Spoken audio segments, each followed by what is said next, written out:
Hey everyone, Ariel Adams at SIHH 2017 with Ulysse Nardin. A blog to watch is going to explain the new InnoVision 2. This is a concept watch. A few will be built. They will not be sold officially. I wish I could get one, not that I could afford one. This is a fantastic watch, and we're going to learn about the 10 innovations that go into the InnoVision 2. You had direct impulse from the oscillating wheel directly to the wheels. Now tell people that may not understand why you would want to do that. That you don't lose any, or that you don't create more friction than you would already have. That was the idea behind this. Increases efficiency is what you're saying. Exactly. Now what we did 2 years ago with the flying anchor, we call it the Ulysse anchor escapement, we made it constant. So now for this concept watch, we combined and evoluted what we did. So we took the dual direct, which you see because in each the of these wheels. ticks is the exact amount of power. Exactly, because those blades create always the same amount of power. Right. But what we did now, we took that Ulysse anchor, combined it with the dual direct, and made it constant. Because this is the way it works in the free. This is important. Today we see everywhere that constant escapement or constant power is becoming more and more efficient. Yeah, constant force escapement. Exactly. So now that was the first thing which we did. You know, we are the leader in silicium technology. You sure are. So now what we did, we came with another patent which we put in here. It was the first time that the company bonded silicium. Why did we have to do this? Because we had different heights in material. So let's just explain again. I just want to make sure everyone gets this, because you and I understand this, but I think that when someone sees a picture like this, they're like, "This is really cool. I don't know what I'm seeing." So when you cut a piece of silicon, it's just one piece. It's one piece. Until now, it wasn't able to bond pieces to make more complicated parts. Exactly. So now we have more opportunities. And what we did here, there's a part here which is dark, which we bonded. Why did we do that? Because if you have a waver, the silicium part is always of the same height. Exactly. But in the creation here, we needed to have a pin within here. So the pin, of course, is higher than the normal piece, than the regular piece. So what we did, instead of wasting an entire waver, we wave out one part, and from a different, thicker waver, we wave out the pin. And how did you bond them? Then we bond it. How? That's our patent. Oh, that's the secret. That's the secret. Is it a very stable bond? Yes, absolutely. Okay, because people, of course, that's the worry, because I think it's a glue. No, it's not a glue. It's a bonding. It's a bonding. Yeah, it's a bonding, which is a similar situation which we have with Liga technology, which we do, dry technology. It goes in that technology. Did you develop this, or is this taken from some other industry and you're like, we developed it. Fascinating. We developed it, yeah. Together, of course, with Nemotech and with Sigatech. That could be a valuable patent. Very valuable. Awesome. And we will see this being used for more complicated timepieces in the future. I mean, that's a game changer. Absolutely. Total game changer. Plus, this whole escapement, if I show now the entire part, we have a total of 4 patents in here, including the bonding part which is in here. I mean, just that looks awesome. Very complicated. So you have, this is more than 10 years ago, over 15 years old now, this concept added to the constant force escapement. Yes, which we came out 2 years ago with the flying anchor, or the Ulysse anchor. And this concept was a new escapement which was developed by Ludwig Oechslin about 20 years ago and launched in the Freak 15 years ago. And it could never be done in metal, it had to be done in silicon? In this case it had to be, because of the high friction we would have and the high speed, because it is a direct impulse which comes from the oscillating wheel directly into the escapement wheels. I can't wait to see a video of this thing working. It's a little, it's abstract, right? You have to see a little bit. You will see that in a minute, hopefully, if you can tape it. So dual escape wheels plus constant force escapement. Exactly, and we call it the dual constant. Dual constant. Exactly. Now the next one, which I would like to show you, and I don't have really a better drawing than this. This is the oscillating wheel, which looks very complicated, very complex. It's made out of silicium, one part with 4 parts in gold, where we can do the inertia correction. You see those paddles, those are all paddles. The paddles are here because in a timepiece, in a mechanical timepiece with an oscillation of 28,800, you have wind. Right. You have a wind flow and you have a certain whirl which is going on. which has an influence on the timepiece's accuracy if you lie it down flat or if you have it straight up. Sure.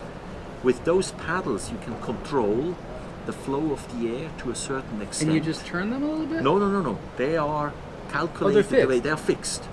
But through those paddles, the wind flow is controlled. Interesting. And it adds, of course, to the accuracy. Because that's always the biggest problem is air resistance. It's exactly. It's part of the problem. There's Well, yeah. of course more. There's friction. Okay, but there's some air. type of resistance. It's part of the resistance, and Yeah. it helps with the accuracy, particularly with the tolerance between flat position or. That's got to be one of the vertical most position. complicated, like single pieces of silicon I've seen. I mean, It of course, look- that's gold on there. It but- looks like it, but because we master the technology and it's etched out of one piece, it is a technology which. I mean, we no own one's and which ever we know. seen it like a No. balance wheel that looks like Not that. that complicated. Fantastic. No. Now, grinder. The word grinder's interesting. Yes. And it's your version of an automatic. Yes. When I read this, I read it like several times to try to Yes, understand yes. it. But I'm really happy you're going to explain it to me now. I have a model to show it to you. I have to grab this model here from the back. We're going to see a I model have of to grinder. I have to explain it in a way. This is the final piece, the way it looks on a timepiece. You will see here 4 levers. 1, 2, 3, 4, right? Mm-hmm. You will see that in the model afterwards. So I need to talk quickly about those 4 levers. In a regular winding system, like any automatic rotor has, like this, you have always 2 levers. Right. Here we have 4. The advantage here is when you take a bicycle as an example, you have 2 pedals.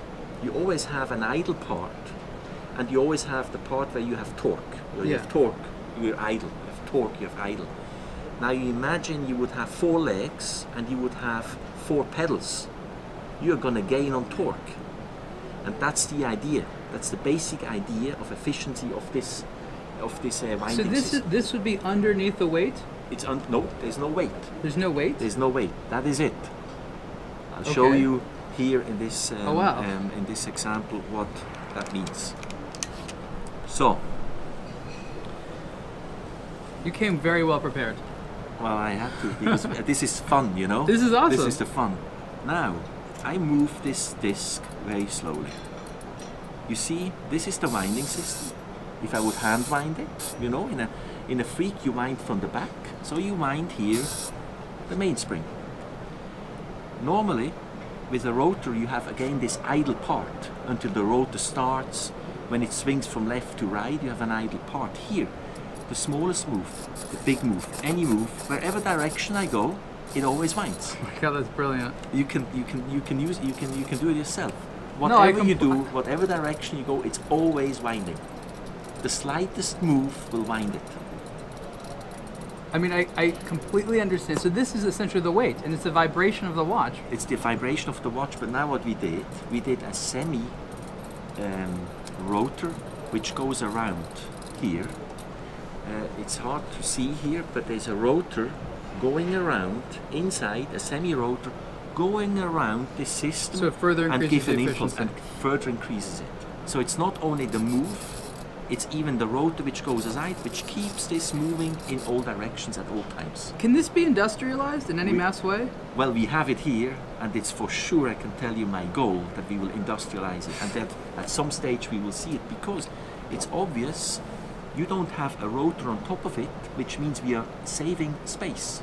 Yeah, and it looks a lot more efficient. It looks very efficient because the slightest move will always make So it wind. here's what I'm thinking when I see this, right? One of the biggest problems in technology where we wear something that has battery life is power generation. Yes, I see something like this maybe in the future being used to generate electricity. yes. Especially something like this Yes. is new because, like you said, the rotors now that exist, you need a lot of force. Mm-hmm. It's not super efficient, especially when it comes to generating something else. But something like this, imagine having a bunch of these. Yes. You could be generating electricity. And so that's what's exciting about this. I see patent. Yes, it's amazing for mechanical watches, but here is at least the idea. It It's could something lead, for it watches. could lead to something else. Yes. Sure. And that's absolutely, awesome. Wow, this absolutely. is So this is of course very well illustrated here, and I think it's very obvious that the efficiency is there. That's brilliant. Again, seeing the pictures of it, I couldn't have understood it. Yes. Now that makes You sense. see It almost what's looks happening. magic. It almost doesn't look like it should be doing this, Yeah. Because you think any direction you move it, and this wheel is moving the same way. That is... It's awesome, huh? really cool. So this is, of course, again, covered with 2 patents here, you know. So you see that InnoVision Wow. timepiece number 2 is fully loaded with all kind of patents. Then the next one, which I would like to show you, is a bridge which we produced. You know, we started with silicium in the year 2001. We then did some parts out of diamonds, pure diamonds. What we did later on then was diamond coated silicium. Diamond sill. Diamond sill. Now what we are doing for a while already, and we have the patent already issued for that, this patent is already granted, we take silicium and we coat it with sapphire. So here's a question. What does this improve on that the diamond sill didn't give you? Of course there's a cost factor. Okay. Sapphire and diamonds. You mean diamonds are expensive? Weird. Well, makes sense, right? But then again, you're testing. Don't forget, it's a concept watch, and now you're testing this, To see how it and we works. will see how it really going to react.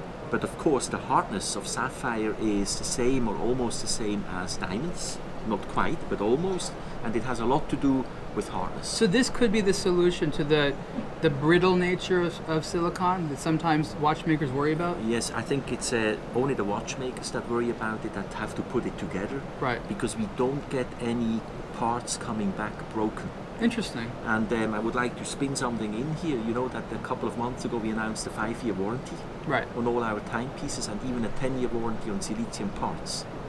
Because once we have a silicium part in the timepiece, it doesn't break. But it needs an extra attention and a little bit of training for the watchmaker to put it together. Right. That's when they sometimes break. That makes sense. Interesting. Okay, so this self-explanatory. Yeah. Now, a bit Gold of a time wheels. issue. Gold wheels. You know, with Sigatech and with Mimotech. Mimotech is the partner for us.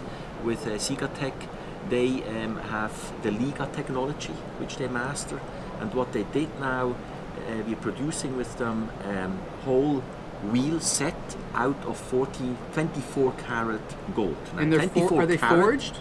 No, they are built like a Liga technology. And that's Really? why we are able to make it very hard. So And it's very grown precise. like they're very extremely So precise. let me see, why gold out of another metal? Why gold?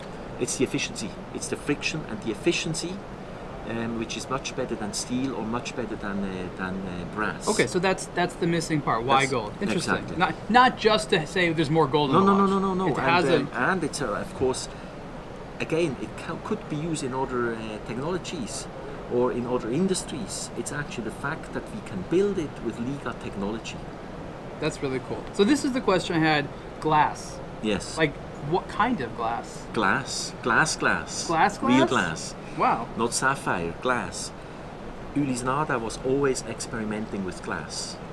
About 20-30 years ago, we once produced a deck chronometer where the balance wheel was out of glass. So we experimented with glass historically. Now this timepiece here, if you take this plate, this whole bridge is built out of glass. It's one glass. With our laser technology, we are able to build in the shock absorber, which normally has 5-6 pieces at least, but it's one piece. The shock absorber, the bridge is one piece. On top of it, we are able, with the technology for which we have a patent pending, we have those so-called channels lasered into the glass, which we fill with superlumina. So I can show you here. If I go here, we have superlumina, which we can, with that technology, build in any shape and in any form. That's super cool. And if you see very close, you see the UN. Mm-hmm. The UN is lasered inside the glass, not on top of the glass, not on the bottom of the glass, but inside the glass. So, okay, here's something that's interesting you have to explain. You're using something which is glass, which people think is delicate, as shock protection. Yes. Explain that. Well, the shock is of course minimal, let's Right. put it this way, and the way it is constructed here, it's constructed with a lot of technology behind it, which means the shock is absorbed not only in one direction, but in a few directions. And it makes the shock absorber go back, or the pin go back into position right away after it gets the shock. Okay, we have so two more.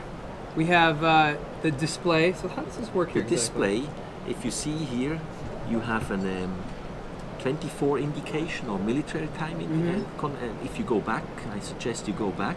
So we have now the indication from 1300 to 2300. Oh, I if get you it. go back, it flips.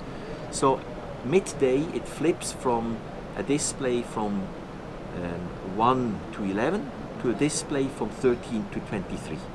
And like always with Ulysse Nardin, it goes backwards and forwards.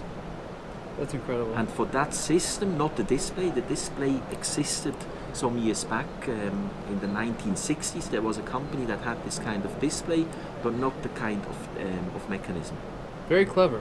Very clever. So this is a concept watch, and this is not going to be built, but the idea is that this technology will fall into other watches later Exactly. on. How soon do you think? Is this something next year? Is this something 5 years from I now? would hope that something of those 10 we will find in a timepiece next year already. Okay. But I would not make the promise. Okay, so I'm again... fairly sure by SHH 2019 you will see at least one of those in our timepiece. But one thing is important. We will only do anything which you see here if we see a benefit for the end consumer. We will not do it just for a marketing stunt. We will only do it if we know there's a benefit for the end consumer. So this has been the Ulysse Nardin InnoVision 2 with 10 innovations. Super cool. Patrick, thank you so much. Thank you. Good to see you. Thank you.